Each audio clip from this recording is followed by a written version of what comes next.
Rebekah, kidney transplant, 2025, and from Sydney, New South Wales.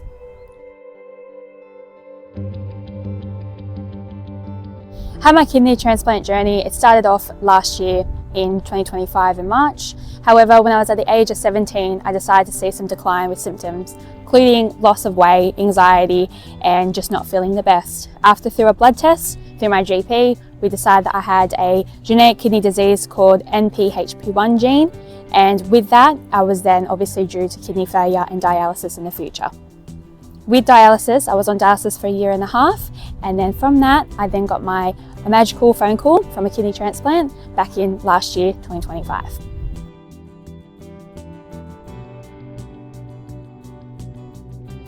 What I like about this club is the inclusiveness that it has. Female and male, it also allows me to be back on the pitch again. From a young age, I love football, love soccer, but unfortunately with my diagnosis, I couldn't play.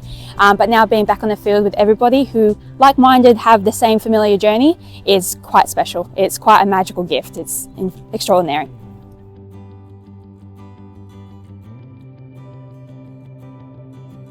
I started playing soccer when I was 6 years old, just under sixes.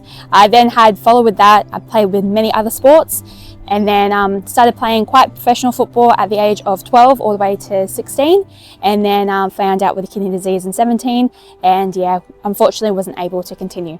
Yeah, so playing soccer when I was 6 years old, my dad and my brother got me involved.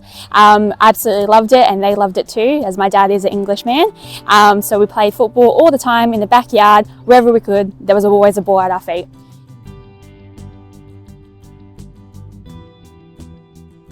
I have a couple of football teams that I do like. So for the A-League, it was a Sydney FC, always a Sky Blue City fan, and also go for Manchester United. I think that's always been for me since I was born, as my dad was born in Manchester, and yeah, if you go anything wrong by that, you're kind of booted from the family.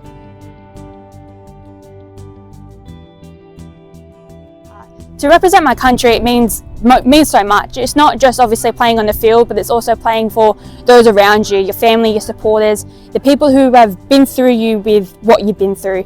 And to represent Australia, and even the logo itself is quite phenomenal. It means so much to me, just being out there, but also representing Australia as its whole is, yeah, it's very exciting, and I can't wait to do it. What would you say?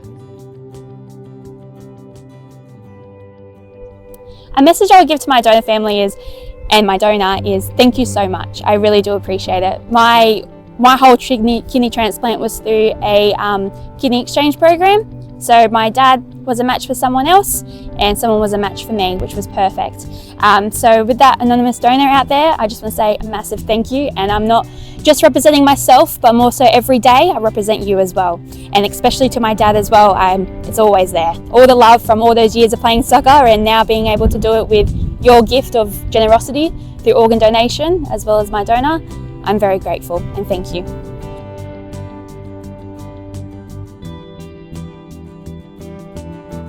For the post-transplant, I was actually quite quick into the sport, coming back from about only 5 days in hospital with my kidney transplant. And then I was on the field playing in a soccer match 3 months after my kidney transplant, which most people were quite surprised about that, but I was very keen to get back on. And it was just exciting. Again, you do have your nervous when you're going in for tackles and stuff like that, and obviously having a protected little kidney bean at the front, but I wear protective gear for that, and I make sure that I am protected.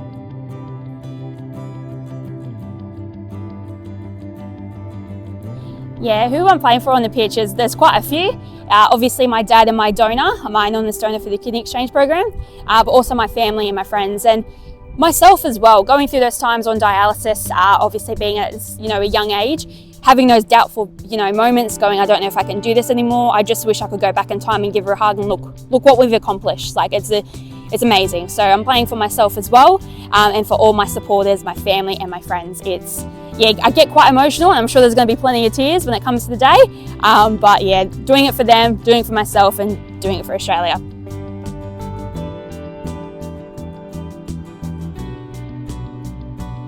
So at the age of 14, I was playing soccer and also playing lawn bowls. Yes, a very typical sport at a young age, but absolutely loved it through family. Continued playing that for quite a few years, and even to now at this state. I've represented state New South Wales, which is incredible, at different national tournaments, and I've also been selected this year in the Australian State-Based Academy for Jackaroos, and hopefully progressing through there.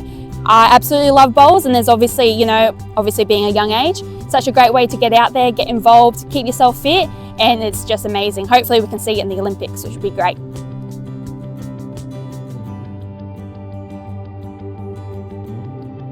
If you haven't thought about being a registered organ donor, I would take it seriously and have a conversation with your family and your friends, because that chance of giving someone an extra life like myself and our team is phenomenal, and we're able to do more things as well. So have a chat with yourself and your family and have a little quiet moment, but it will be very special if you can.